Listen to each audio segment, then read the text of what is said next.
I work at UPS, and one of the big questions asked after the shift is where we're going to go get something to eat. We usually get out around 10, so that doesn't give us a lot of options. We ask everyone we know, where are we going to go, where are we going to eat, what are we going to get for dinner, and everyone says, I don't know. So we always end up going to the same place, and it usually is never good. That's what drew me to this project when I read the description. This project gives people a chance to try new places by randomizing local restaurants and hopefully giving them new choices that they've never tried before. Our idea going into this and how we're going to make this work is we were going to gather the information from the user on what they'd like to eat, how far they're willing to travel, and how much they'd like to pay. Once we have that, we can make a search to find all local restaurants and populate that on a map. Once that's populated, the user can pick from what they'd like, and once they have selected all of their choices, we'll randomize that list of favorited places and return them one winner that they can either choose or start the app over and find a new one. And this is how we plan to make that work. Our first step was the information gathering process. Through the first two screens, we're gathering the most important information we thought when determining where someone would like to eat. And that is, most importantly, what you want to eat.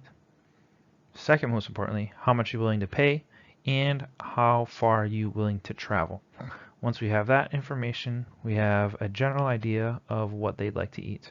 From there, we request users' permissions and start building our map, searching for restaurants using that user's location, displaying possible matches on the map, randomly selecting the restaurant for the user, and then displaying the winner on the map. And this was our information gathering process. The user is greeted with the screen on the top, and they are given a list of options that they can choose from. If they don't like any of those choices, they can always click on the Type Your Own button, and that will pop up an alert dialog window where they can manually type what they'd like. Once they click OK or select one of the options, they are forwarded to the user input screen. The user input screen has three prices they can choose from and a distance willing to travel. The distance willing to travel bar is important because depending on their search radius, it will give the loading screen more or less time, depending on how large or small that radius is. The larger the radius, the more time we need to search for locations and put them on the map. And that brings us to steps 2 through 4. User permissions, searching, and displaying. Our first step is we're going to request for the user's location permissions. Once that is granted, we are going to launch our loading screen. That's going to run for the set duration dependent on the radius given from user input. While that is displaying, our first search is taking place, which is going to be the nearby search. The nearby search is returning all locations within that radius that also meet our other searching parameters. Once that is complete, we are making a secondary search, which is going to be a place ID search. The place ID search is necessary because it paints a better picture of what the business is all about and returns information such as a price level, a formatted phone number, hours of operation, whether the business is still operating, a website, and ratings, and other useful information that the user might want. Once that is displayed, the user has the choice to add, close, or go to website, and from there we wait for user input to decide whether we're going to add it to our randomized array and to later pick a winner. And that brings us to our adding and randomizing process. When a user taps on a pin, the info window appears and they have three options from here. They can add, close, or go to website. If they choose to close or go to website, the pin will stay red. But two things happen when they click add. The first thing, the pin changes colors to the green seen on the screen to let them know that they have clicked on this pin. And also, that location is being added to an array that will later be randomized to find a winner. When the user has selected all the locations that they would like, they click on the Find Me Food button on the top left, and that will start the randomizing process. And that brings us to the step of displaying a winner to the user. The question I asked myself when I got to this step was, what is the most important information that the user needs about their winner? We are still providing the same information from the adding process. The website is still available in case the user wants to go to it, but the difference is now we have directions. Once directions is tapped, Google Maps is launched with the user's current location and the winner's location, and they are given a route to this location. So now at the end of the app, the user has a randomly selected location to eat, hopefully new to them that they haven't tried before, and directions to get there. And at the end of the day, if they don't like this choice, something that I'm currently working on is a start over button, which will launch them back to Cuisine and will start the process from the beginning.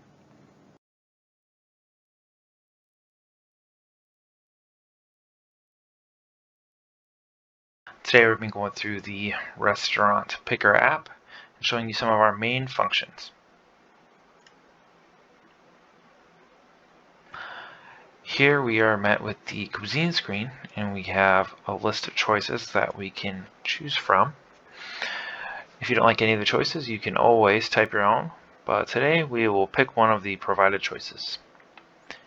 You're then prompted to pick a price and a distance you're willing to travel. Once that's finished, we start our searches, and our loading screen populates, so that way we're not left with a blank map. Sweet, so here's our pins that met the search criteria. So we can start going through some of these. We can start in South Lake Union.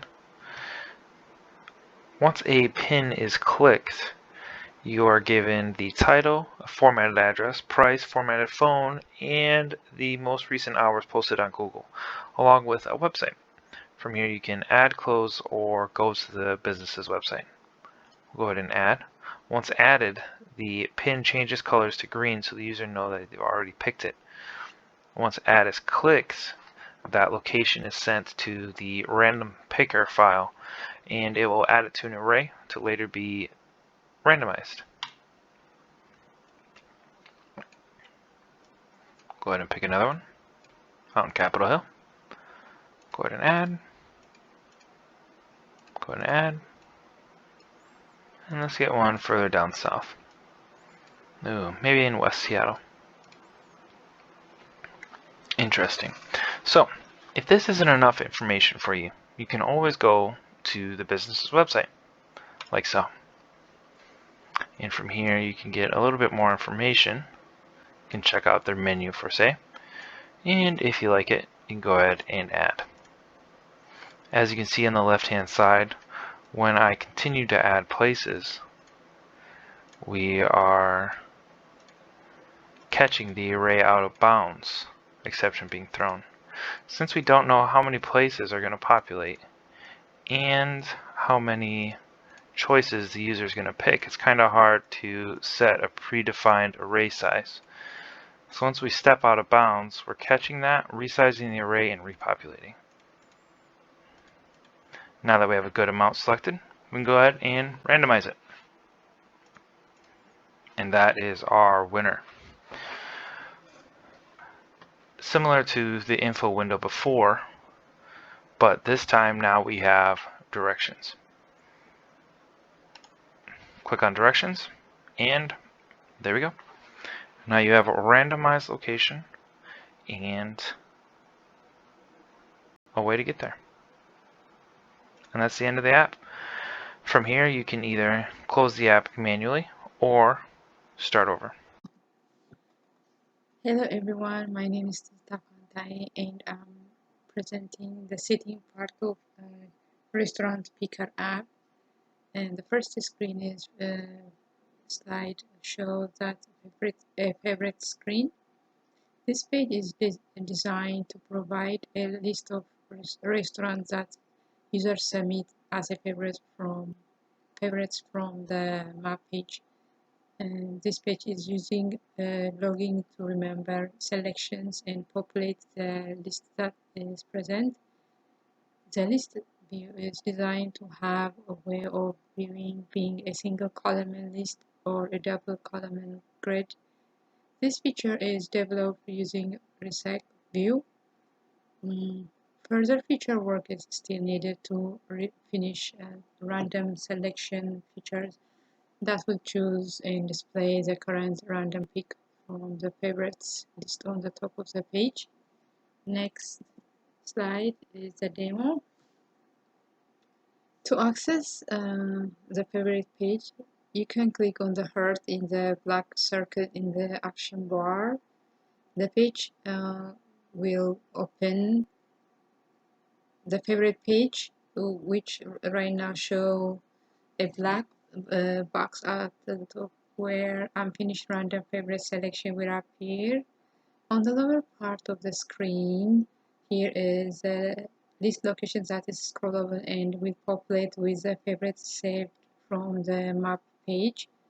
When the grid layout selected to the favorites list is then presented in the grid view, this view is also scrollable when the populated the link will provide the same data obtained from map screen. And clicking back button to the top left corner of the action bar will take users back to the page user was previously on before pressing the Heart Favorite button. Next is setting page.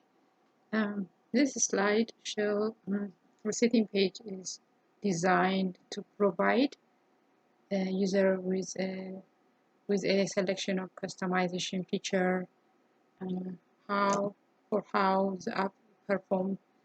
It has editable box to adjust things like display name and also button to allow for accessing pop-ups option menus. It also contains toggleable switch that provide option to control features. The way it manages the ability to store history is through the manipulation of the utilization of the storage permission based on toggle position of the buttons. Similarly, the network switch allows access to network utilization permission based on toggle position on the network switch, and also is available a sliding button for the volume control and a switch to allow for notification access. Next, I will show the demo part of the setting page. So here in the demo section is to access the setting page. You can click triple dots in the top upper right corner of the action to access a hidden menu. Then click on the word setting. On this page, the variety of setting, a user can click on the display name box and type the name they would like their profile show, and user can also click on the area below visibility and choose one of the buttons to make public or private. Uh, as can be seen when pressing this toggle switch on the app screen, the various actions occur changing the history setting. As the volume slider is selected, the volume level number increase or decrease based on the slider position. User can also manipulate the notification and network switch as they wish. Next, I'll show the theme demo. In this slide, this demo show preview the light versus the dark mode theme feature to make more visually easy in light or in dark areas. First, the background and the text coloring of the various page. And we then pull down from the top to access the Android setting menu, and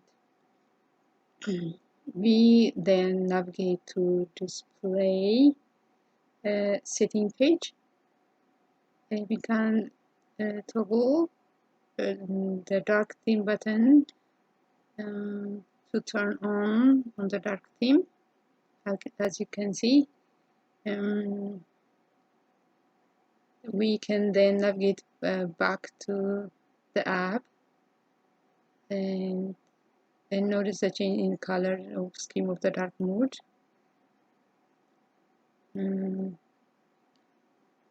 As you can see, we see the page functionally normally with only the color changed. We then go back to the setting and change the theme back to the light mode. As you can see, when we get back to the app, we can see the restore to original theme color scheme, and we can then easily exit the app by going to our triple dot menu button and then pressing the close app button, as you can see. And thanks for watching, and if you have any question,